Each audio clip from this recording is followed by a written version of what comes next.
जैसे आत्मा के बिना शरीर मरा हुआ है, वैसे ही काम के बिना विश्वास मरा हुआ है।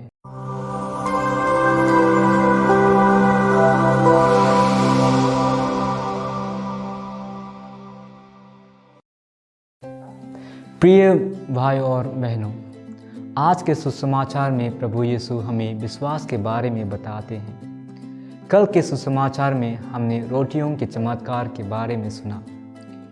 यीशु भीड़ को खाना खिलाने के बाद लोगों को और अपने शिष्यों को बिना बताए एकांत में प्रार्थना करने के लिए चले गए। यीशु ने जो चमत्कार किया उससे लोगों पर 3 प्रकार के प्रभाव पड़े।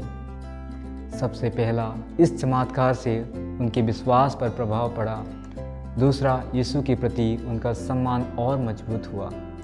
और तीसरा, यीशु को खोजने की जिज्ञासा उनमें उत्पन्न हुई। प्रिय भाई और बहनों, जो लोग गाड़ी चलाते हैं उनमें से अधिकांश लोग आपको यह नहीं बता सकते कि गाड़ी का मोटर कैसे काम करता है या गाड़ी की चाल से हमें पता चलता है। भोजन करके हम यह नहीं बता सकते कि हमने प्रोटीन ग्रहण की या नहीं, लेकिन हम इस बात को इनकार भी नहीं कर सकते कि हमने ग्रहण नहीं किया है। या तो हमें शरीर की वृद्धि द्वारा ही पता चलती है। ईसाई जीवन के साथ भी कुछ ऐसा ही होता है। हम भी यह नहीं बता सकते कि हमारे जीवन में विश्वास का क्या महत्व है, लेकिन हम इस बात को इनकार भी नहीं कर सकते। हमारा जीवन खुद इसकी गवाही देता है। मनुष्य की आत्मा भी मानव शरीर की तरह है। यदि हम इस आत्मा का पोषण नहीं करते हैं तो यह भी मर जाता है और हमारा विश्वास भी मर जाता है। जैसे कि संत याकूब अपने पत्र में कहते हैं, जैसे आत्मा के बिना शरीर मरा हुआ है, वैसे ही काम के बिना विश्वास मरा हुआ है। तो प्रिय भाई और बहनों, आइए हम 3 प्रश्नों पर मनन चिंतन करें। पहला, हम कैसे अपने विश्वास को अपने जीवन में पोषित करें।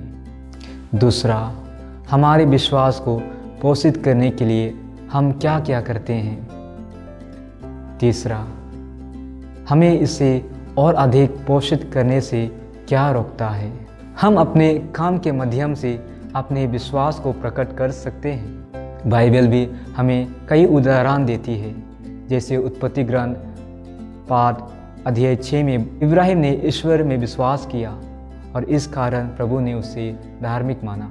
उन्होंने ईश्वर के शब्दों पर विश्वास करते हुए अपने पुत्र इसहाक को वेदी पर चढ़ाया था। हम रक्तस्राव से पीड़ित स्त्री के बारे में पढ़ते हैं जो 12 वर्षों से पीड़ित थी और उसे कोई भी चिकित्सक ठीक नहीं कर पा रहा था। पर एक दिन जब यीशु उसके गांव में आए और उस स्त्री के विश्वास के अनुसार कि यदि वह उसके वस्त्र का पल्लू भी छू लेगी तो वह ठीक हो जाएगी, इस क्रिया में महिला के विश्वास ने उसकी पीड़ाओं का पोषण किया, अर्थात उसे चंगा किया।